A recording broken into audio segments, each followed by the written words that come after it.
Welcome to the Oral History Podcast, featuring stories from the oral history website voicesofoklahoma.com, where Oklahomans have given generously of their time to tell their life stories for present-day listeners and for generations to come. Our entire collection is available on the website voicesofoklahoma.com. Subscribe to be notified of new Oklahoma oral history podcasts. Here's another interesting storyteller from voicesofoklahoma.com. Warren Gene Morris was a World War II veteran, working up the ranks, becoming captain in the Army Air Force flying B-29s. By the age of 21, he had flown 34 combat missions in the South Pacific. Often, he would fly for 15 hours or more, 7 or 8 hours to the target, and then back to the base. He contracted polio while on duty, crippling him for several years. But through physical therapy, he was able to walk without braces. After World War II, Warren entered the real estate profession, developing 13 subdivisions and constructing 1,900 homes. Building a successful law practice, he also became a master appraiser, real estate broker, and a Tulsa County Excise and Equalization Board member. Listen to Warren talk about his combat missions, including the day the bomb bay doors accidentally opened, losing an engine in flight, and his struggle with polio. On the Voices of Oklahoma podcast and website, voicesofoklahoma.com. This is John Erling, and today's date is March 8th, 2010. State your full name, please. Warren G. Morris. Warren Gene Morris. Your date of birth. Born October 23rd, 1923. Your present age. 86. Where were you born? I was born in Prospect Township in Kansas, about 10 miles east of El Dorado, Kansas. Where are we recording this? Recording this in my home. Here in Tulsa. Your mother's maiden name. Was Gilliland. Where was she born and raised? In western Kansas. And your father? He was born in a farm east of El Dorado, Kansas. What was his name? Duncan DeWitt Morris. He was born there and raised in that Yes. area? What was his profession? He was a farmer and later sold cars. But the interesting thing about my birth, I think, the doctor rode a train out 10 miles east of El Dorado, and my dad took a wagon and team and drove 3 miles and picked him up and brought him to the farm. I was born that night. The next morning, he took a wagon and took him back to the morning train, put him on the train. So I had a doctor came out all the way and spent the night, and I was born on the farm. They don't do that anymore. No, they don't. So the doctor, your father went out and picked him up. Was that? Yeah, the railroad. How did your family come to Oklahoma? Well, my grandfather Morris, pioneered in western Kansas in the 1880s. And my grandfather Gilliland came in the 1880s to Kansas. He came from Indiana, and my grandfather Morris came from Ohio. How did they come to Oklahoma? They didn't come to Oklahoma. Okay. We lived in Kansas. So you're the one who came? I'm the one that came here. All right, we'll get into that. You were raised in what town, what area? El Dorado, Kansas. I spent my summers with my grandmother's parents. My mother died when I was 18 months old. So my dad stayed on the farm a couple years, and my grandfather and grandmother Morris came out to take care of me. And then we moved to town. My dad sold cars. He gave up farming, and my grandmother Morris raised me. But I spent my summers with my other grandparents. He was a dairy farmer. Your first school, you were 6 years old, were you, when you went? Yes. Mm-hmm. What was the name of the school? Jefferson Elementary. In El Dorado. El Dorado. You remember anything about that school? And that would have been 1929, 1930? Well, the only thing I really remember, my fifth grade teacher always paddled us. And my dad went up to see her one day, and she said, "Well, I suppose you're about your boy." He said, "No, I came to talk to you about buying a car. Because if I got in trouble at school, I didn't tell it at home." And she had paddled me. So anyway, that's the only few things that were in elementary school. Then let's pick up the Great Depression and the stock market in 1929. Did that affect any of your family? At that time, we were living in town. I think my dad started selling cars in 1926 or 7. And, of course, the Depression were tough years. I remember when the government said if he worked for a car place, they had to pay him $18 a week. I remember that was a good thing to receive that $18 a week. How was that? Well, they had some ruling that they had to pay him a minimum wage, even though he's a salesman. And I remember when he got raised to $18 a week, guaranteed, which is quite an item. So that was directed by the government? Yes. There were certain professions, I guess, then. I don't remember now, but I know he was a car salesman. And if he worked there, they had to pay him a minimum of $18 a week. Do you remember then the times, were they tough for you to? Very tough. Of course, I was very fortunate when I learned to sell magazines and newspapers and mow yards and that sort of thing. Did a lot of work on the side. So you brought money into the family, into the Yes. house. Did you have brothers and sisters? No, I'm the only child. Your mother died when you were 18 months old. 18 months old. Did your father remarry then? No, he and I lived with my grandmother and grandfather Morris. All under the same roof then? Yes. And then he remarried when I was about 12 or 13. But I continued to live with my grandmother Morris. So those days of depression, did you have to give things up? Didn't affect how much you ate or what you had to eat or anything like that. But I know that I wanted a bicycle awful bad, and Santa Claus didn't bring me a bicycle. When I was in the 9th grade, I determined I didn't have to go to high school. I could do everything you could do on a farm, and I could. Drive a tractor, plow, milk cows, and do all that kind of work, because I spent my summers with my mother's parents. My grandfather was a dairy farmer, so I learned to do everything. I told my dad, I said, I'm not going to go to high school. I don't think I need to.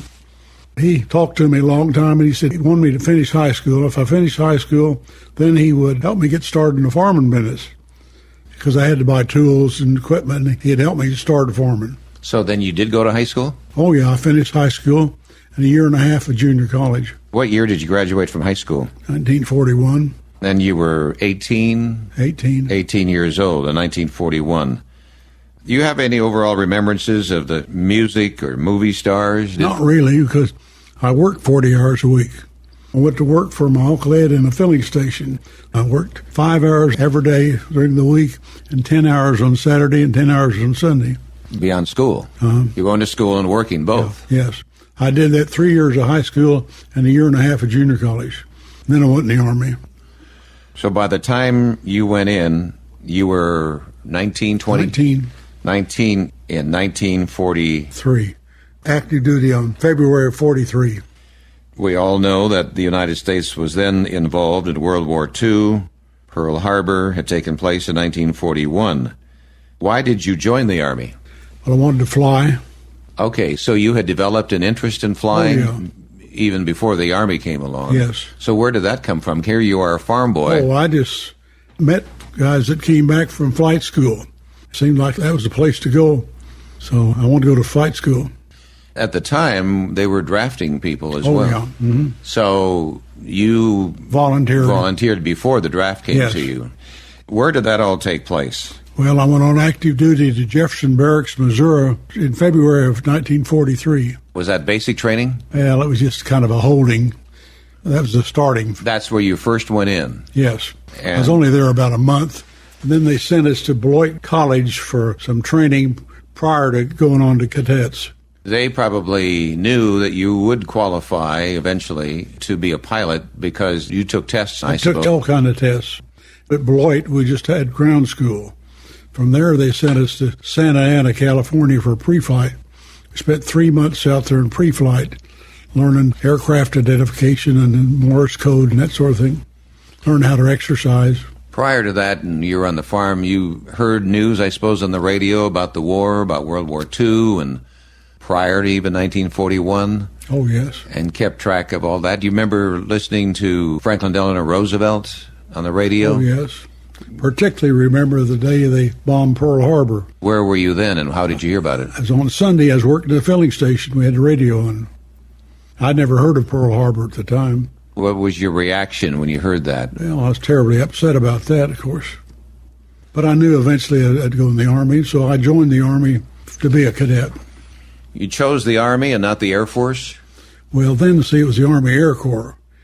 World War II, I was in the Army Air Corps. Korean War, I was in the Air Force. Okay.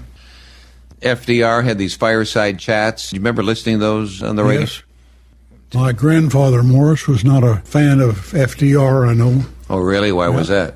Oh, I don't know, but he really wasn't. Yeah.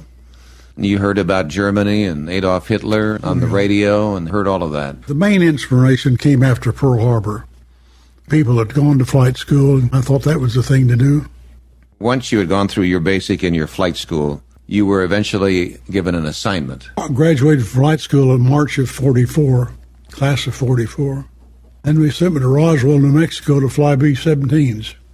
Another guy and I, together in 5 weeks, flew 105 hours in B-17s Where did you fly? at Roswell, New Mexico. Did you see any war duty with your flights? Oh, yeah. Tell us about that. Well, most of the people went through B-17 training, went to Europe, but they held some pilots back to fly B-29s. And I was terribly upset. I wanted to go to combat. I talked to the training officer, and they said, well, the top 10% of the B-17 students were held back to fly B-29s. Now, this was in May of 44, and I didn't go overseas until March of 45. During that period of time, we flew 65 hours in a B-29 training, and then we went overseas in March of 45. March of 45. Yeah. You went overseas. Now, where was that? Went to Tinian. What's that? It's an island between Saipan and Guam. I was assigned to a bomb group there.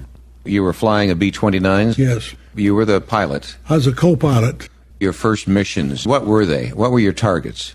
The morning of my 6th day out of San Francisco, I'd been to Japan and back on a fire raid with another crew just to see what it was like.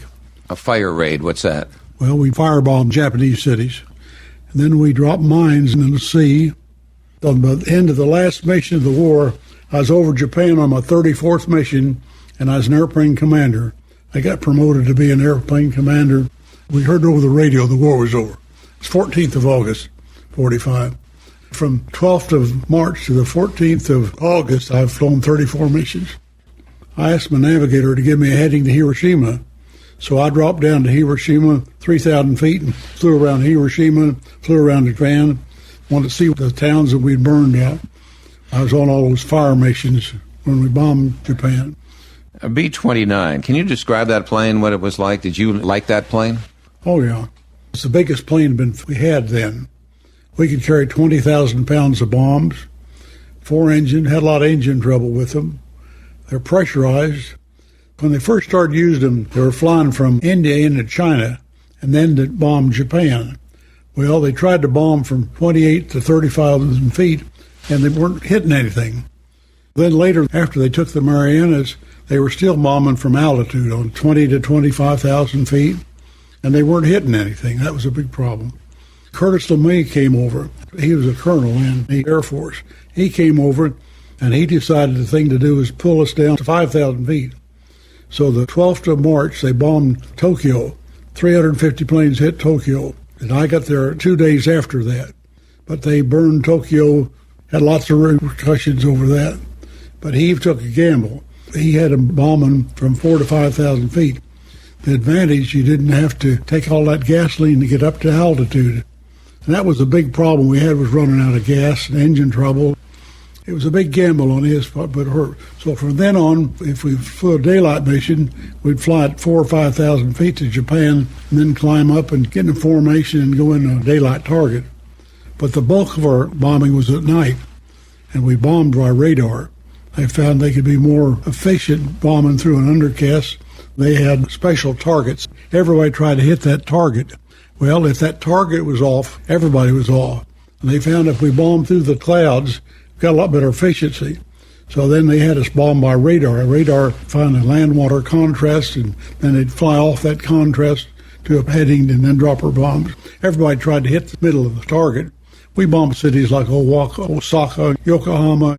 The biggest raid we had was Kawasaki between Yokohama and Tokyo. Our group of 40 planes lost 4 planes that night. We didn't know about that until 50 years later, but our crew, we couldn't get our bomb bay doors open. So we went back out to sea, and I got out and forced the bomb bay doors open and went over the target again. We didn't know about it being such a tough target until we went to a reunion in 1992, and we heard about it. Because when the crews were lost, unless they lived in your tent, you never knew about it. Your unit, what was the name of it? 9th Bomb Group. The 9th Bomb Group. Mm-hmm. They were attached to? 313th Wing, which is part of the 20th Air Force. Okay. In fact, there are a bunch of guys here that have airplanes. Mike Sizemore testified for me in a condemnation case we just finished last week, and he put the pressure on me to talk to these guys. So Friday night, they had a meeting of about 60 flyers. Some of them were airline pilots and recreational flyers, and I spoke to them about B-29s. And he opened up a book about the 9th Bomb Group. I'll let you read it if it's interesting to you. Yes. Did you personally draw any fire to your B-29? Yes. Tell us about that. Of course, we got some flak at times. Flak, what does that mean? Well, that just when the bursts of flak and the scattering didn't get hit. The closest I came to getting shot down, my tail gunner called me, said we got flak on our tail. And it said 3 or 4 more bursts would get us. They'd go up to an altitude and then they'd move forward. And he told me 3 or 4 more bursts and they'll get us. So I pulled up and got over on top of the rest of the formation, and it had boom, boom, boom. They had our altitude. And if they got on an altitude, they could shoot you down. And I've seen planes shot down where the first flak hit them. But sometimes we had some minor damage from flak. Of course, our big problem was with losing engine on takeoff, and that happened to me once. You lost an engine on takeoff? Yeah. What happened? Well, we were overloaded. About 2/3 of the way down the runway, the engineer said we're losing 3. So I pulled up about 200 feet, then dove back to the water to try to get as much speed as I could. But we couldn't feather that engine, so I just stayed right on top of the water, got my gear up, right on top of the water. It just seemed like I flew forever to get enough speed that I could get height. So I had to get my speed up. I finally got the speed up, and when I landed about 150 miles an hour. That night, we all went up to the mess hall and had several bottles of whiskey. We just barely made it. We thought we were going in the water. So you had lost one engine? One engine. How many engines? 4. 4 engines, so you lost one engine, flew your mission on 3 engines. But that one engine, we normally feather it. Feather it, what does that mean? It stopped it from going around. After you feather it, it stops it and you don't have as much drag. When we couldn't feather it, it was still whirling around and caused drag. So afraid I was never going to get enough altitude to be able to land. You were too busy to be afraid, I suppose. When I finally got enough altitude, then I dropped the bombs and came around and landed. Then we all ran up the mess hall and had several drinks. It was a pretty upsetting night. Was it nervous time for you? Yeah. In fact, when I set my brakes after we landed, I had trouble getting my brakes set because by that time I was shaking. Didn't really shake until I got on the ground and back in the hard stand at Parker Airplanes. Because you thought you were going into the pond, as we say. Yeah. Had my lights on and had the gear up and just barely above the water, trying to get enough speed. Kind of exciting. And what body of water were you over when you were flying? We were in the Pacific. So if you had gone into the water, there would have been no hope for you at all. Oh, no. I don't know how far we were from Tinian. We flew out probably 15 to 20 minutes before we could get enough speed and altitude that we could drop our bombs and then turn around and come back. How many with you in the crew? 11 of us. Was there a lot of talking, yelling, anything going on in the plane? No. You were the pilot. I was a pilot. Mm-hmm. And you brought it out. Yeah. Pretty exciting. Later, when I got to be an airplane commander, we had a reunion in Wyoming, and this crew said the first mission they flew with me, they thought I was going to fly them into the water because the danger time is that initial time before you get your speed up. So when I get up, I'd go right back to the water and get as much speed as I could so I could climb up. One group that lived in our Quonset hut, about 2/3 of the way down the runway, and he lost his number 1 engine, and the wing dropped and he cartwheeled. Everybody's killed except the tail gunner. The plane caught on fire. That was our big problem. We'd lose engine on takeoff because we're overloaded so bad. See? Was that the only experience then where you lost an engine? One other time I started down the runway and I got it stopped. I had the engine kicked back on me, and so I got it shut down quick enough. Took it in, and engineering officer, he told us to run it, fly it anyway. And I said, well, I think the best thing, you fly the damn thing. I'm not going to fly it. So one time I turned down a flight, but I had engine trouble, and I just didn't want to take any chances. So I landed on Iwo Jima a number of times. Talk to us about that. The Kawasaki mission, which was about our 4th or 5th mission, we had to make second run over the target. I broke the spring that held the bomb bay doors up, and the bomb bay doors fell open. So we had to land on Iwo so we could wire their bomb bay doors shut. People worried about landing on Iwo because there's so many people trying to land at the same time. You know, guys would shoot off flares. They had wounded on board. So what had happened, if you got in a big line trying to land, you'd have to pull out to the side, slow everybody up, then pull back in and land with power.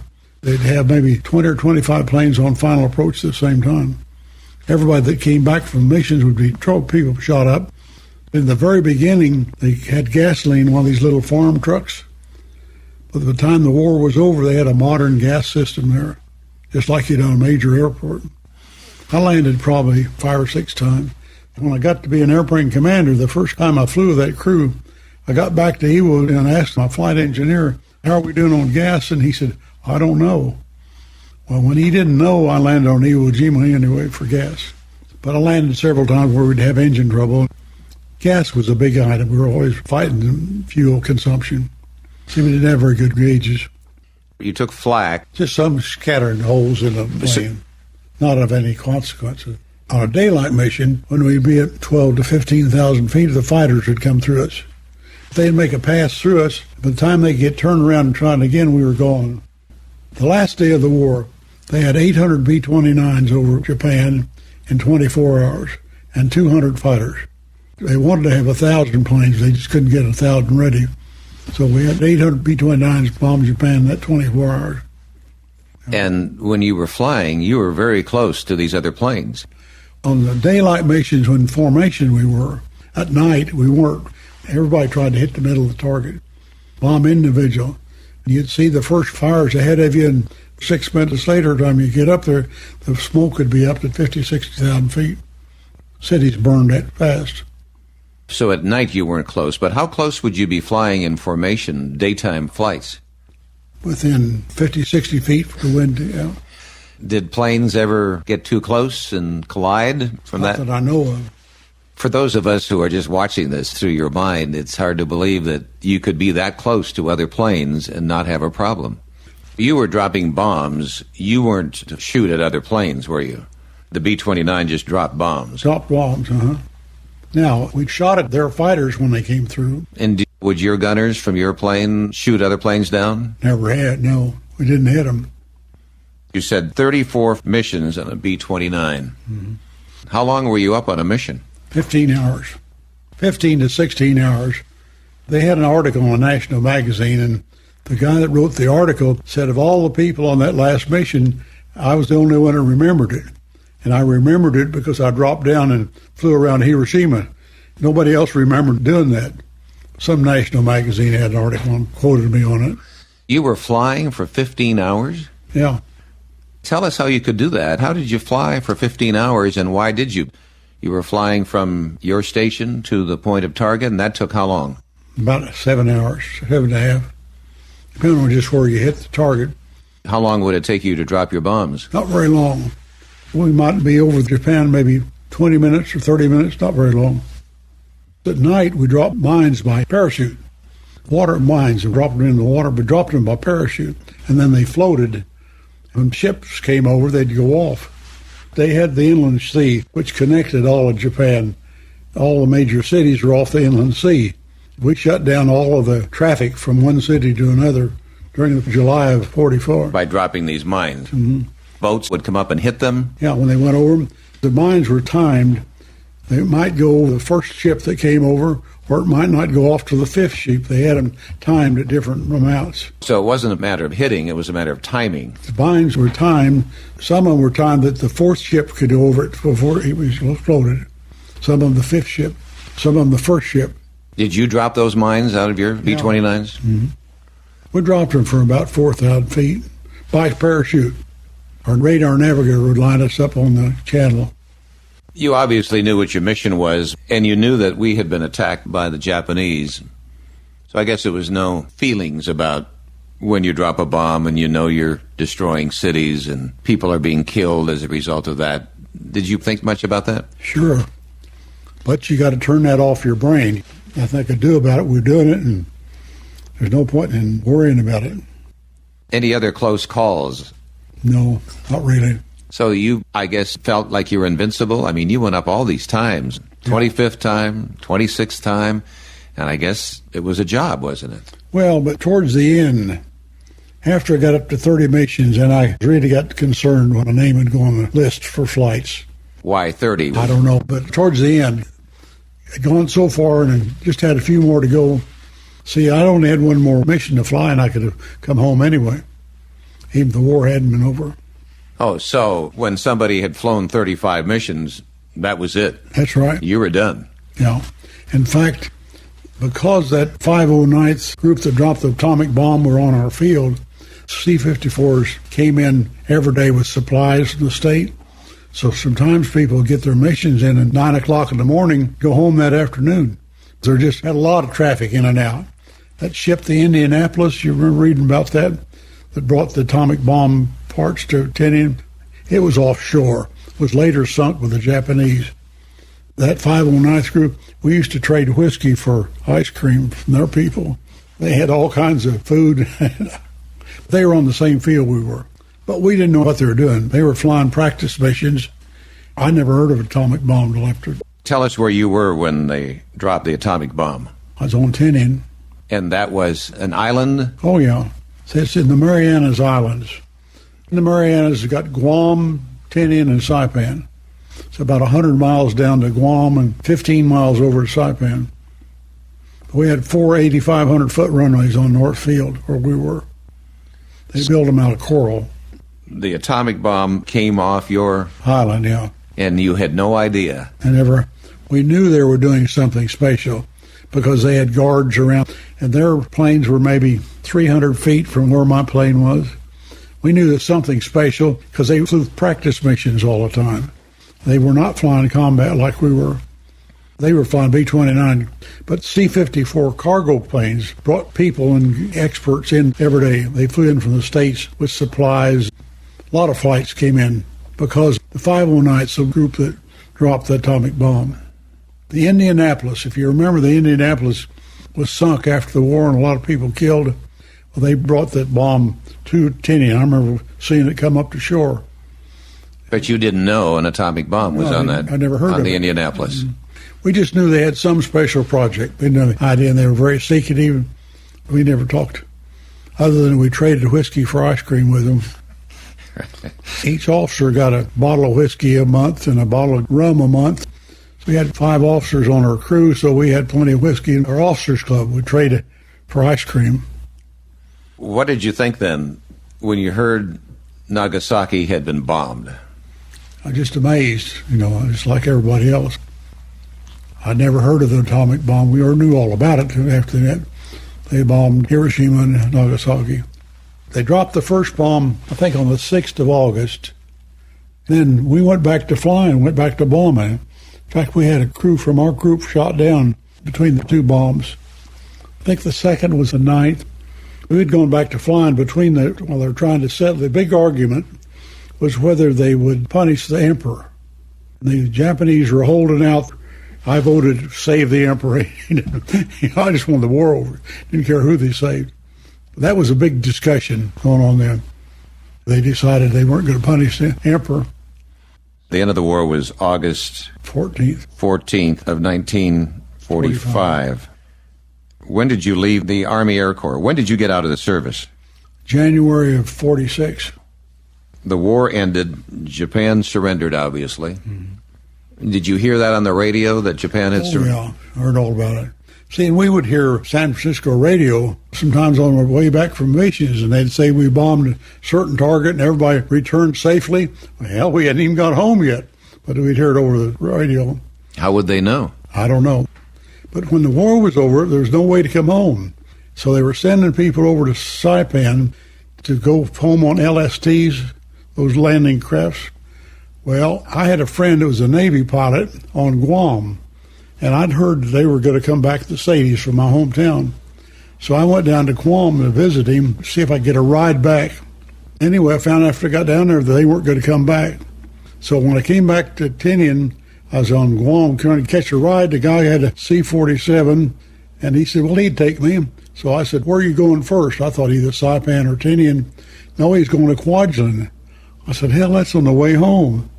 So when I got back to my unit, I got some friends I knew, and we went to Wing Headquarters one night with 2 bottles of scotch, and I came home with a set of orders ordering me to return to the continental United States at the earliest available military convenience. Well, I got back to my unit. They said, those orders aren't any good. I said, I don't give a damn. I'm going home anyway. One of the things that happened, I had to clear the base. So I went back to McQuonset. Somebody had taken my air mattress. So I went to Supply to talk to them about it. And Wiley Bryant came out and said, "Lieutenant, what's your trouble?" I said, "Well, somebody stole my air mattress."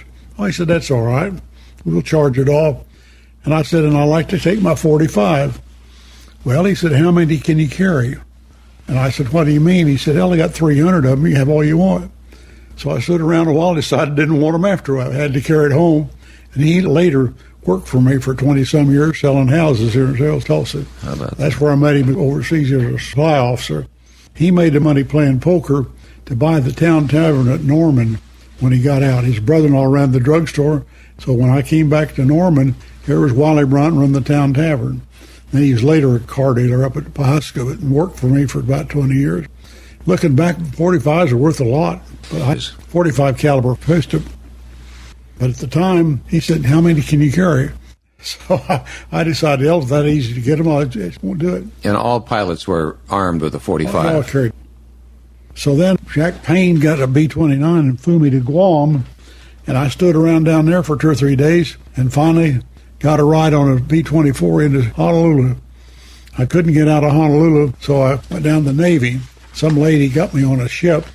When I hit San Francisco, I was the first guy off the ship. So I hitchhiked then to Clovis, New Mexico, because a friend of mine had been shot down. I wanted to talk to his parents. So I hitchhiked there and then got a train into Kansas. Did you stay in touch with your family, and they knew you were flying all these bombing missions and had to be real nervous about your safety? My dad worked for Boeing during the war. He'd been a car salesman. There weren't any cars to sell during the war, so he worked for Boeing in Wichita. Did you send mail? Later we had mail back and forth. So you did stay in touch by mail. Yeah. The pressure and the stress of this, did it ever get to you? Oh, yeah. Towards the end it did. Because I just had a few more to go, and I'd go home, and they did worry me then. In your tent, should I say, did you lose people out of your tent and your unit? One crew, if we lost people, you didn't know about it unless they lived with you, because they didn't announce it. Because that Kawasaki mission was early, and we'd lost 4 crews. I didn't know that until 50 years later. But we had one crew about 2/3 of the way down the run. They pulled it off the ground and lost an engine and cartwheeled. And I saw it happen. We were overloaded with gas and bombs and just didn't have enough power. How often would you fly a mission? They were 3 or 4 days. I was there 7 months and flew 30 formations. What did you do with your time off? How did you entertain yourself? We played cards, and some guys went swimming and slept a lot. Were there entertainers who would come over? A few times they had shows. You remember who they were? Any name people? One night we had, the guy was with Jack Benny, a comedian. Can't remember his name now. He was up the officers club and sang for us. What rank were you as you were flying? I was a second lieutenant, and I got promoted to be a first lieutenant when I was in the war. See, I started out as co-pilot, but they had decided back in May of 44 who were going to fly B-29s, and we didn't fly then from May of 44 until March of 45 before we went overseas. And when we trained primarily in B-17s, because they didn't have very many B-29s. Were you awarded any medals or citations? I got a DFC, Distinguished Flying Cross, and Air Medal with 3 or 4 clusters. And was that for specific flights? Yes. Because they were dangerous? Dangerous, yeah. They had a write-up of what we did on those particular flights. Do you remember any of those that led to a citation or a medal? I think the one about Kawasaki, where I went back and forced the bomb bay doors open. Let's talk about that again. When you say you forced the bomb bay doors open. What I did, we went over the target, the doors wouldn't open. The doors of the bomb bay doors. The doors would not open, so the bombs would drop. Yeah. So we made a left turn, went back out to sea. I went out and held on to one hand and bounced the doors. Well, that didn't work. You had a stick or something to try to force the doors open? No, I just bounced them first. So then I went back inside, and 2 guys held on to me, and I hung out with a pair of pliers and some other tools. There was a spring that locked those doors. Well, I lost my tools, but somehow I broke that spring. Now, how I did it, I tried to do it on an airplane on the ground, and hell, I couldn't touch it. But anyway, I managed to break that string, and the doors fell open. And when the doors fell open, I was hanging out there, and I thought, God, what am I doing out here? These guys pulled me back in, and We went on and flew that mission again. Were you literally hanging outside the plane? Yeah. And they were holding onto your legs? Yeah. I had to lean out down to where I could get my hand on this. So the plane is flying how fast? What's the speed of the plane? 160 miles an hour. The doors open. I thought, good Lord, what am I doing out here? So the doors are open and it's just you and Mother Earth. Mother Earth, yeah. They were holding onto your legs? My legs. Two guys had a hold of me. They pulled me back in. But you were a pilot too, weren't you? Yeah. So the co-pilot is flying the plane? Back then we called the first pilot the airplane commander, and the co-pilots were the pilots. That was early in the war, and I was a co-pilot. So the pilot was flying. When we were in Texas, the co-pilots didn't get very much time. And the guy that I flew with, I rode from Nebraska to Texas with him. And along the way, we had 5 flat tires. And I fixed the flat tires. So when we got to Texas, he said, why don't you be my co-pilot? So I traded with another guy. And this guy, Jack Payne, had been a multi-engine instructor for a long time. He was a captain then, but he'd had a lot of experience. So we were training down at Pyote. I wasn't getting any time. So I talked to him one day and I said, I tell you what, I want to learn to fly this airplane. And if you don't teach me to fly it, I'm not going to combat with you. I guarantee you I'm not going unless you teach me to fly this airplane. Well, he said, I'll give you every other takeoff and every landing. So that's what he did. You mean a co-pilot could have flown without knowing how to fly the plane? A lot of co-pilots never did make a takeoff or a landing. They were there to pull the wheels up and do their duty. What else did they do then as a co-pilot? Pull the wheels up? They could fly in between things. Okay, so they could actually fly the plane, but they couldn't land and take off. When you talk about flying, the fact that we'd had 65 total hours in a B-29 when we flew our first combat base, that's very little time. Now they get thousands of hours before they fly. When we trained, we had to train formation and drop bombs and navigation. We used old B-17s for training. But we did make one trip to Havana, and our navigators got us lost. So we got to Havana by tuning into Havana radio and coming back the same way they were lost. So we tuned in a station in Texas. So when we got back, I thought, God, how will we make it to Japan and back? They can't get to Havana. By that time, we finally had a radar navigator and a regular navigator. So anyway, I hitchhiked home. I want to keep you a minute and make sure that you've talked about everything of your war days there during World War II. As you think about it, do you think we've covered pretty much everything? Pretty much. It's a remarkable story how you were able to make all those missions. But do you think of all the planes flying, there were actually very few that were shot down? Yes. Out of our unit, I don't remember how many were shot down. Not too many. But very few. Very few, really. Not as bad as it was in the B-17s in Europe. In the early days, they shot down a lot of them. The day that your service ended, you kind of talked about that already, haven't you? What happened, I came back, I was going to go to KU and finish, but my cousin wanted to go to OU, and he had a car. 1946, having a car was a big fish. So I went to OU, and I finished in engineering and in law, but I was in the Air National Guard, and I was recalled in the Korean War. But when you came out of the service, you went back to school. Yeah. Was that supported by the GI Bill? GI Bill.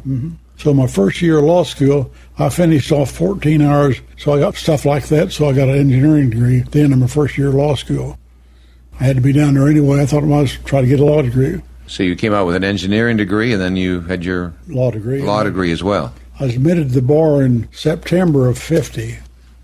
We were called to active duty the 1st of October of 50. I took the bar early, but I lacked a few hours, so they let me go to school for about 2 months. If I got halfway through the last semester, I could graduate, and I'd already passed the bar.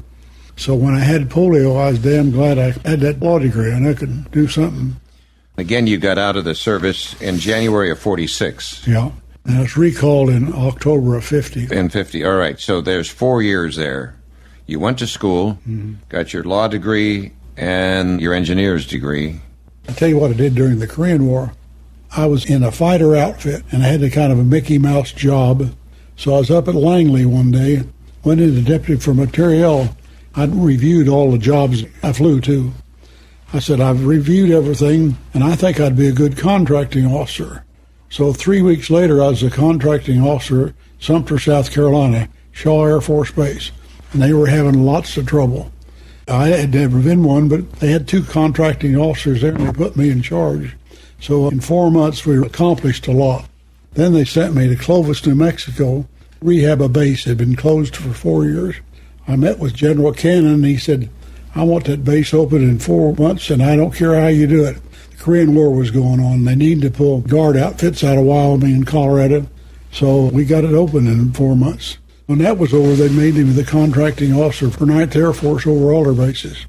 So I was up at a higher level and was stationed at Pope Air Force Base. So that's where I was when the war was over. But we'd had a maneuver in Texas, and I stayed down there to settle some claims with the cities. I had 4 companies of aviation engineers, and I bought supplies. We had to fix the runways.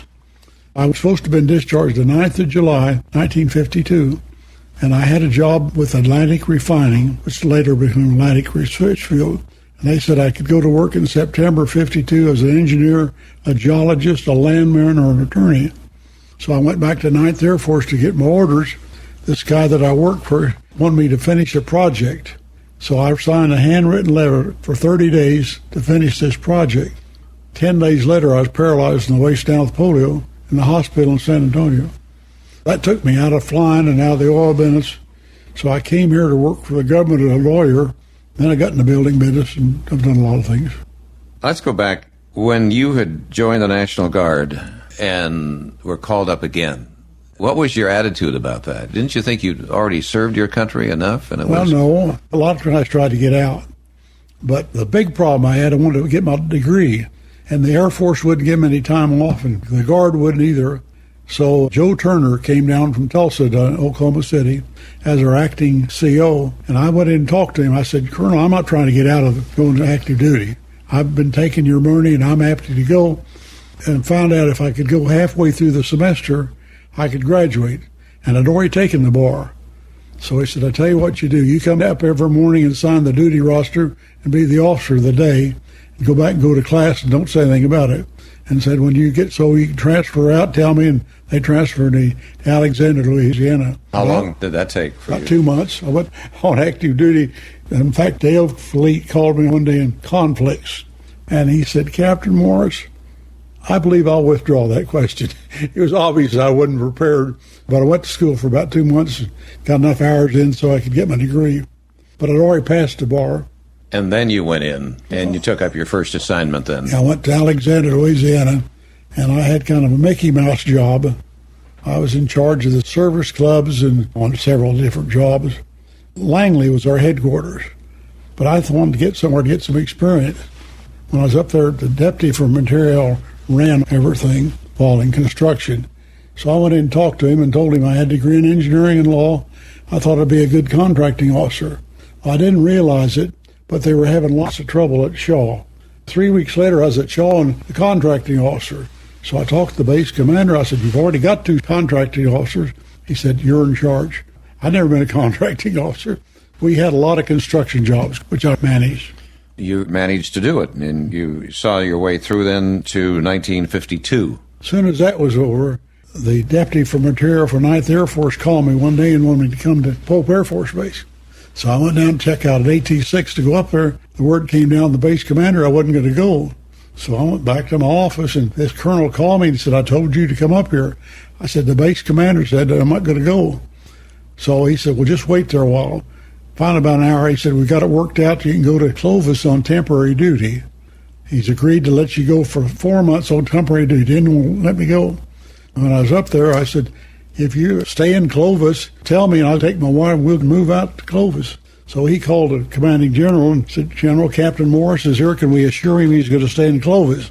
And he said, yes. So I went ahead and moved to Clovis on temporary duty for 120 days. Then they transferred me to Clovis. From that, they transferred me to 9th Air Force headquarters. Where is it when you realized you had polio? We had a maneuver. I went back to 9th Air Force for the 9th of July to be discharged. While I was there, this guy I worked for who had been one of Doolittle's pilots in 1942, he wanted me to stay in the service. I didn't want to do that. But he wanted me to finish a project I was on. He said, how long can it take you to finish what you're doing? I said, about 30 days. Well, he said, you stay on active duty 30 days. So I wrote a handwritten letter, extend my active duty 30 days. 10 days later, I was paralyzed in the waist down in the hospital in San Antonio. Let's talk about polio. Because of the Salk vaccine, we don't have to worry about that today. Was polio rampant then in your area, or did you know a lot of people had polio? Well, when I was in San Antonio, we had about probably 40 service people in the polio ward. This was in 1952. I was supposed to have been discharged the 9th of July, 52, and I was going to go to work for Atlantic Refining in September of 52. I already had a job with them. Well, of course, then with polio, that took me out of flying and out of the oil business, and I came to Tulsa to work for the government as a lawyer. How sudden did polio come on to you? I'd felt bad for about a week. And in fact, my wife had an aunt in Waco. And I know when I stayed there and took a hot bath, just felt ached all over. And that was like about Wednesday of a week. And then that weekend, I had a staff car, and I didn't want to take it out of Texas. So I drove it up the edge of Texas and left it at an aunt's house and hitchhiked on to Norman. Well, the next morning, Saturday, I just felt terrible. So I talked to a Navy doctor and, in fact, went out to see him. So he gave me his home phone number. He said, if you get to feeling worse, you call me in the night and I'll meet you. Well, by Monday morning, I just ached all over. So I went out to the Navy base, and he said, I'm not sure, but I think you have polio. He sent me up to Taker Field, and when I was walking into the dispensary, I collapsed. So then they flew me to San Antonio. Big trouble to get that paralysis out of your leg. But I think you have in your system for some time, I'm convinced of, because I'd felt bad for a period of time, maybe a week or two. I'm just lucky that I was on active duty because I get all my medical taken care of. For 2 years, I'd go in for a physical, and they said, well, if you need any help, go talk to the VA. And I said, I need a copy of my records when I get out. And we argued back and forth about that for 2 years. And finally, one day a guy called me and he said, you've been AWOL for 60 days. I'm supposed to be at Wichita Falls. I said, that's true. But I said, I'm not going to lay around your hospital. You're supposed to give me a physical and I meet a retirement board in 72 hours. I said, I'm not asking for disability, not asking for a damn thing. I just want a copy of my records, so if down the line I have trouble, I got a record of it. That's all I'm asking for. When I met the retirement board that time, I had braces and crutches on then. They said I could stay on active duty as a contracting officer, even with braces, or they said they'd give me 50% permanent retirement. So I took the retirement. Now I get about $1,500 a month tax-free, plus my medical, which is a big factor for me and my wife. If I had to have it, I had it a good time. Wish I'd never had it, but... That must have been devastating to you to realize you had polio. Yeah. What they do, they take you into hot water and stretch your legs because your legs are cramped up. Normally, you put your toes down and raise your feet up. I can't do that. I learned to raise my feet up with my toes. They stretch you in the hot water because your legs are cramped. Then they start exercising your feet and toes, and then they finally had us learn to crawl in a room with mattresses on the floor. Then they put us in a swimming pool of hot water, and you walk with a girl behind you with water up to your neck, and kept walking until you could finally walk water with your waist. Then they put us in bars that you could raise up and down on, into a wheelchair and into crutches. By that time, my wife was living. They transferred her to San Antonio. So I was in a wheelchair one day, and a guy came up. He'd had his spinal column severed, and he kind of swung around like that, walking. He said, get out of that damn wheelchair, or you'll never walk. So I did. I really worked at it. Although I did learn this, through the years, I've run into people that were back in a wheelchair or crutches and things. I've asked them, how much exercise did you get? How did you work at it? Oh, I worked hard at it. Well, a guy that ran the dry cleaners down here told me his son had polio, and he really exercised. And he was telling me, just don't do it. So I didn't. I'd rest in the middle of the day, and if I got to feeling bad in the morning, I'd go home and go to bed. But I worked every day anyway, so... How long from the time you contracted polio till you felt that you were able to walk on your own? Well, the first couple of years I built houses, I used crutches all the time. And then I built a bunch of houses in Sand Springs. And that summer, it's 55 or 56, I'd take all my braces because the straps irritated my legs. And one night I took the braces off, and I never wore them again. So your legs had gotten strong enough. Got stronger, but I had to get my strength in my toes. See, if you turn your toes down, you can raise your foot up. I can't. The only way I raise my feet up will raise my toes. So I had to develop enough strength. Here you are, 86 years old. Do you still feel effects of the polio today? Well, I have to use a cane to get around. But I work all the time. In fact, I worked this morning. I'm a commissioner on a case up in Rogers County where they're taking some land for some people. That's what I do primarily. Yeah. I do appraisals and I handle cases. Say they condemn your property and you don't think you got enough money, or they think you got too much, you go to trial. And I try cases like that. Through all of that, you think to yourself, I flew all these missions over Japan, 34 missions, didn't get shot down, came close to losing my life, and then I end up with polio. Yeah. Did you get depressed? How did you fight it? The only good thing about it, I was still on active duty. Because if I hadn't extended my active duty, I'd had it anyway. Because you have it in your system. So I was in the hospital. That was in July of 52, and I was in the hospital till about April. And then I came up here. Do you remember Alan Barrow? He's a federal judge. He was a friend of mine. He had a job for him, was a lawyer with the government. But the problem doing that, I wouldn't get any exercise. So I had a friend, Bill Francis, as a builder. He helped me get started in the building business. So I built 1,900 houses when I was building houses and developed 12 or 13 subdivisions. Then really went back to practice law the last 25 years. So when you built all those houses, you wanted to be active, and that was going to give you strength in your legs. I could walk, but I used crutches a lot. Walking through houses and using my crutches, and then I get too far away from needing my car, I'd send somebody to work for me to get my car. And then when I was at OU, I was active in a lot of things. I was president of the Engineering Society, and I ran for Secretary of State when I was in law school. I was a Republican from Kansas because I felt we needed Republicans. In Oklahoma? Yeah. You ran for Secretary of State? Yeah, when I was in law school. I felt that was the thing to do. But then after I came here, I got active in a number of things, and I realized time I worked all day, I just got out of it.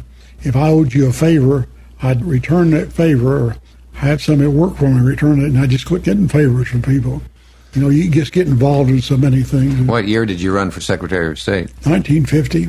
And who beat you? He was from Pawnee, Joe, something ran for governor. We campaigned together. And you were young. I was a senior in law school. I was admitted to the bar in September of 50, and we ran that fall. I didn't want to be Secretary of State. It didn't pay enough money, but I thought it was important we had people run. Everybody was Democrats then. See, when I came down there in 46, I got involved with some of the Republicans, young Republicans. Everybody was a Democrat.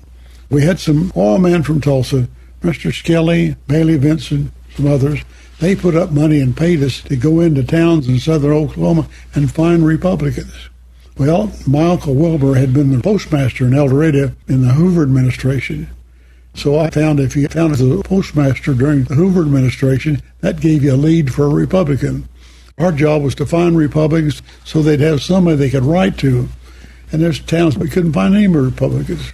But the good thing, see, then we got $65 a month on the GI Bill. They paid us $150 a weekend in their expenses to go out and to find Republicans. So we did that for about 6 months. That would have been what years? 46. Mr. Skelly sent you out and paid you to find Republicans. And Bailey Vincent. Bailey Vincent had a fellow that worked for him that's kind of his political man. And he's the one that really recruited us. Rent a car and pay your expenses. So you came into a town. What would you do then, the first thing to try to find Republicans? You just didn't walk up to people, did you? The way to do it was to find out who the postmaster was during the Hoover administration. People knew that. See, this was 1946. And that would give you a lead. Once you found those people. Did you go to them then once you found out who they were? Talk to them and visit with them and find out if they knew any other people, got their name and address so that the headquarters could write them for information. See, there were very few Republicans in 1946 in Oklahoma. That database is what you were building then in 46. Fall of 46. And did that pay off? We had one precinct in Oklahoma City. I've contacted all the people to find out how they voted and then made a point to get those people back to vote. And we won a precinct, I remember, in the Democratic area by working it that way. I was state president of Young Republicans and then later national president of Young Republicans. I grew up as a Republican, and the only really Republican family we had was the Kellys at Bristol. They own some banks now. The Spirit Bank family. Yeah. Kell Kelly and that family. Kell Kelly. Kell's grandmother, she wore a big hat, and she came to all the Young Republican meetings right after the war. And she had 4 or 5 boys, and she's really a charming lady. Kell, his dad died young, but his uncles are still around. I think there were 4 of them, OU when I was. They're not the only really Republicans I knew of. Henry Bellman, did he come along in that time period with you? Did you help him in a campaign? Or? No. I remember the first night he was campaigning over the Ramada, I'd been working hard, and it was about 8 o'clock at night, and I stopped to go in and talk to him, and I thought, oh, God, I'm tired, and went home. But I had a friend, Clyde Wheeler, C.A. Wheeler, that worked for him all the time. Did you work in a campaign for somebody? No, other than I've been precinct chairman a few times. At the end of the day, I've done a lot of business. I've got lots of things going now. Right now, I'm the co-attorney on 8 more condemnation cases where the people are condemned. We just finished one this last week. We're in trial for 4 days. The commissioner orders $150,000, and we went to trial and got her $400,000 more money. Wow. And plus our expenses. Do you know how condemnation works? No, I don't. Well, in this particular case, the Tulsa Tech College, they've got a lot of money, really. At least the assessor says they have. They wanted 10 acres on Apache, just east of their school at Apache and Harvard. And they had it appraised and offered her $150,000. Well, then the appraiser sent one of his men around and tried to buy it quick from her. Well, she didn't want to do it. So anyway, when I got involved in it, they raised her offer to about $250,000 or $300,000. But I did a little work. I said, I've hired the appraiser, Mike Sizemore, who's a hell of a good witness. And I don't know what he'll testify. But whatever he testifies, that's the number we got to live with. In my estimation, we'll testify about $500,000 and get a jury verdict $400,000. Well, she said, that's not enough. My land's worth $1 million. So we battled that around for 18 months and finally tried it this last week. Mike testified. She'd already been paid $150,000. We got her another $400,000 plus our expenses. If you beat the commissioner award by 10%, you get all your costs. So we get paid for attorney fees and appraisal fees and expenses. Well, all this experience doing this today, you learned your construction and all while you were in the military. Yeah. See, I had a lot of experience at Clovis because we rebuilt that base. And we had just almost no specs to work with. We got in trouble with the government because we made a deal with some architects over at Lubbock and paid them 3% to do plans. Well, they were protesting they're supposed to get 7%. We'd get a contract signed. I'd get in a twin-engine Beech with 5 or 6 of our people, and we'd hand carry it to Pope Air Force Base at Fort Bragg. I'd walk it through and get it approved and hand carry it back the next day. I'd work that day, fly that night, work up there day, and fly back. Out there, some local politicians had decided who was going to get to work. So when we let the paving contract, man, they were upset. The guy came out at the last minute. They complained and said he wasn't qualified. So they went to Washington, and then to Wright Field, then to Langley, and then to Pope. And then they said, talk to Captain Morris at Clovis. Well, the time we got back to Clovis, we'd already had the contract approved, and we were tearing up the runway. We had so much pressure from local people that we got guys in Jeeps, 2 guys with air police on 45s. We sent them up to Los Alamos to deliver their batch back down the highway. So we did a lot of things. We violated a lot of regulations, but in 4 months we had the base operational. Cannon said he didn't give a damn what we did. He wanted the thing operational in 4 months. He wanted to pull these guard units out of Wyoming by cold weather. So that was quite an experience. Sure was. We didn't talk about you got married at a certain time. When did you get married? I got married in 49, and we were married in 16, 17 years and got a divorce. And then Carolyn and I have been married 35 years. You have children? I did. Had a boy and a girl. They live in Texas. Carolyn has 3 children and grandchildren. But we've been married 35 years. She's 80. And you're in good health, aren't you? Yeah. I don't walk very well, but...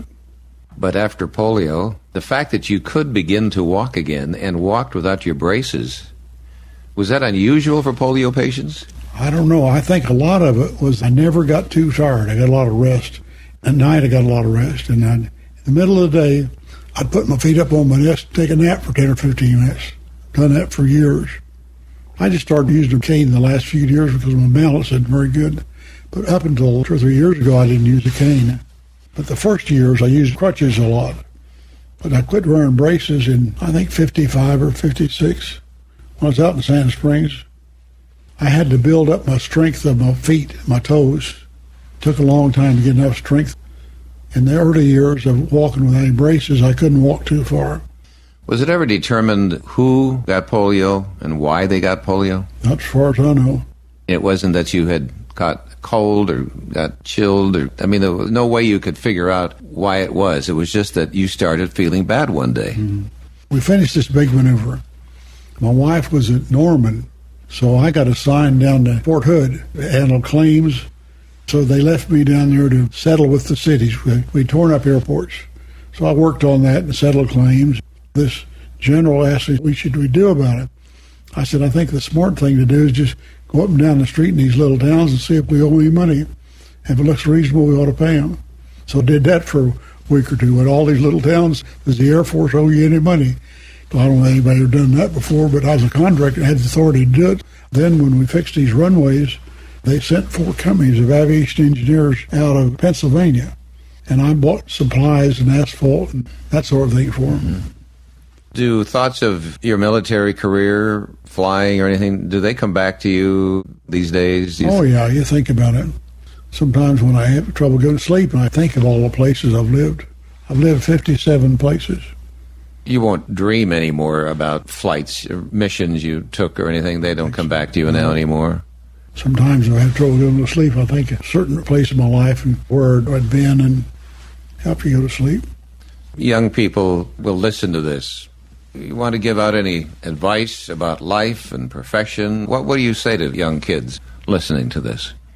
Mainly, don't do drugs and get a good education. Education is the key to whatever you do. Mm-hmm. Many of them, the younger generation, can't really appreciate what you gave to your country and how you served your country. I guess there's no way they can fully appreciate that. Just happy to live through it. I feel sorry for these kids that have been second or third or fourth tour to the Middle East. Yeah. One reason I did well in flight school, I got sick a lot. I almost got washed out at every stage for getting sick. And I finally learned when I got sick, I'd throw up and carry a sack and throw it overboard. At each stage, I had to be extra good because I've learned that as long as I was flying, I didn't get sick. But if I fly to somebody else, I'd get sick. So when I went through the B-17 training, it's amazing that back as of May of 44, they're identifying people that fly B-29s later. They took the top B-17 pilots to train for B-29s. I didn't know that at the time I went through this training. But the reason I did good, I worked hard. I didn't want to get washed out for getting sick. Air sick? Air sick, yeah. And when you were flying, you were in control. I didn't get air sick. And why do you think that was? I don't know. When I'd ride with somebody as an instructor, I'd get sick. So I just carried a sack in my flight suit, and I'd throw up and throw it over. I tried not eating, tried all kinds of things. Do you think when you were flying, your mind was so focused on what you were doing? Must have been. But when I came back from overseas, I went out to California to get discharged, and I had to get my flying to. So I went to March Field and flew with some guys in a twin-engine plane. We flew several hours because you had to have so many hours a month to get paid. I remember when I got out of the plane, I walked out the end of the wing and threw up. That was after I came back from overseas. I don't know what caused it, but I did. When you take a domestic flight now, you don't get airsick, do you? I don't know jets, I don't get sick. When I was flying C-47s and stuff, I got the uranium business one summer. I'd fly out to Utah, and I'd several times going out there from Denver to Salt Lake or Moab, would get sick. Oh, what caused it? Well, you must have a lot of pride knowing what you did to serve your country, do you? Well, I'm pride-filled. When I finished the B-17 training, almost everybody went to England or Europe. I wasn't going. I was held back. I was terribly upset. I went and saw the training officer, and I said, hell, the war's going to be over, and I won't get a chance to serve. And he told me what a big opportunity it was and how they carefully selected people, the best students and so forth. Finally he said, Lieutenant, I don't give a damn. That's what you're going to do. So that's what I did. So from May of 44 to March of 45, we did things, but really didn't accomplish much. Flew 65 hours in that period of time. That's not very much time. Those hours flying, what were you doing? Well, one trip we flew to Havana and back. But you got in on that because of your insistence. You wanted to fly these missions, and you wanted to fly during wartime. Yeah. But the morning of my 6th day out of San Francisco, we over by transport, landed on Guam, and then they sent up to Tinian, this unit, and I went on a mission with another crew. It was one of those fire raids, right after the Tokyo raid. I remember when I got back, I said, fellas, I'm ready to go home. I've seen all the war I want.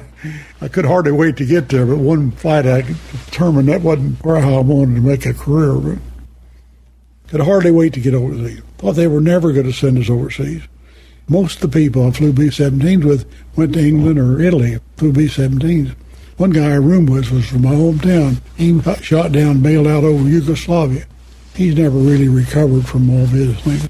But most of our training in B-17s as a unit. We flew formation and practice bombing and navigation in old World War II B-17s. You were real happy then when you got that assignment to fly the B-29, and you knew you'd be in military combat. Well, no, I got that assignment, but I wanted to go on and stay in B-17 because go to combat right away. Because everybody that had gone through B-17 training, they went to England or someplace. What he said, they held the top 10% of the student back. See, that was saving us to go to B-29s. But you ended up with, obviously, a lot of combat anyway, and you thought you weren't going to. Hell, I was ready to come home when it was over. I will probably always remember this interview when you said you were hanging outside the plane trying to open up those bomb bay doors. Yeah. You have given to our country, and I admire you for wanting to be in there, wanting to fly, and you put your life at risk every single time you went up there. Mm-hmm. That's something to be admired. See, when I was in law school, we got about $75 a month for the GI Bill. The Air National Guard, that paid me about $75 a month. And I was a counselor in charge of a dormitory of freshmen. That paid me $80 a month. And I was a circulation manager on the covered wagon, and that paid me about $75 a month. So I was making about $300 a month, and I had a new car. So going on with that law school, I said, hell, you're having a good time, might as well just enjoy life. Mm-hmm. Because you could live on $75 a month on university housing right after the war. And again, those years when you were at OU? Started in January 46, and I went on active duty in October of 50. Football back then when OU was playing. One of the coaches left OU to go off to a better job at $9,000 a year. I remember reading an article about that. Bud Wilkinson, had he come there then? He was there when I was there. Mm-hmm. Did you go to football games? Yeah. And he was beginning then to start his string of victories. Yeah. The guy that was a CPA, and he looked after the student newspaper, and the covered wagon was a student magazine. I got acquainted with him, and it's a humor magazine. I made a deal with him that I got a third of all the money took in on the covered wagon. So what I did, I had a lottery, gave 2 free trips to the West Point game, had a drawing at the half. That year I got a third of everything we took in. So I made a deal with the fraternities and sororities. If they bought 50 subscriptions to Covered Wagon, then we'd run their pledge picture, one of the issues. They did that for several years, and that was worth about $500 or $600 a year. The Covered Wagon, I don't ever heard of it, but it's a humor magazine. It had been shut down during the war. So I ran it for about 4 years, and then the next year, they said the third of the money was too much, so I agreed to take 25% of the sale. Then on Saturdays, I parked cars off the campus.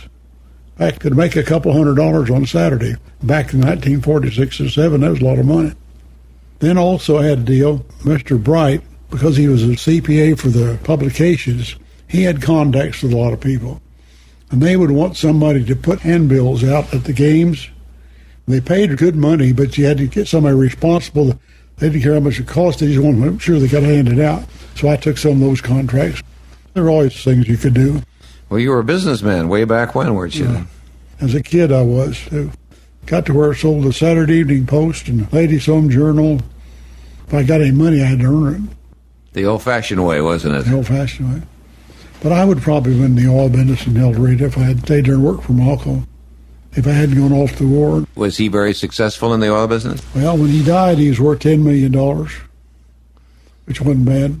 The life you lived, however, was interesting. Yeah, you could have stayed there. Yeah. Might have been a wealthier man. I'm sure it would have. Anyway, I made a good living, and I like what I'm doing. So I've done a lot of different things in the last 25 years. I got certified as an appraiser, and I'm on the Board of Equalization. We regulate taxes, if the taxes are too high. And on the excise board, only two things I do for the county.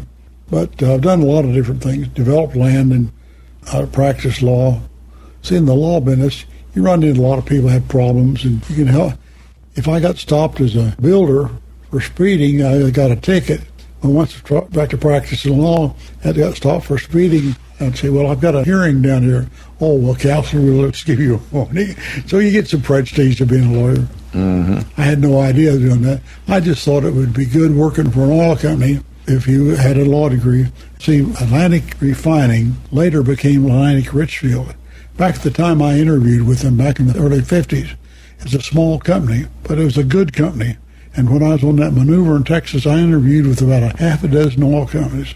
And I thought there was more potential working for them than anybody else. So they hired me to go to work in September of 52 as an engineer, a geologist, a landman, or an attorney. Said, you decided where you want to start. I wanted to start as a landman because that gave me opportunity to deal with more people when I didn't get to do that. Anyway, I'm still here. You are. I admire you. 86 years old, you're busy and still have a lot of things to do, don't you? Well, today they're condemning some land for a highway over by Catoosa. I'm a commissioner on it. The way they do, if they want to take your house, for example, and you don't agree with the price, they appoint 3 commissioners. Those 3 commissioners set a price, and they pay you that amount of money. Then you got 30 days to object to that and 60 days to ask for a jury trial. So I've got 2 cases in Sapulpa, VFW, and they hired me because they wanted a combat veteran. I had in a restaurant over there, and I got 3 cases down on Highway 75 where they're taking oil properties. One in Wagner County, one in Tulsa County, out there by 193rd. Mm-hmm. So got quite a bit of work to work on. I guess you do, yeah. That's pretty amazing. Well, I thank you for this time. This was very good. I just wanted the younger generation to know what veterans like you did to preserve freedom for those of us here in America. You're active now and still doing things in our community. So I thank you for that, and I thank you for service to our country. I appreciate what you've done for us today.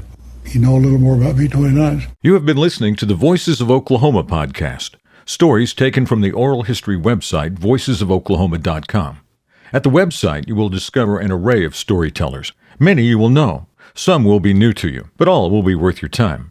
This work depends on listeners like you, who are interested in learning about the great people of Oklahoma.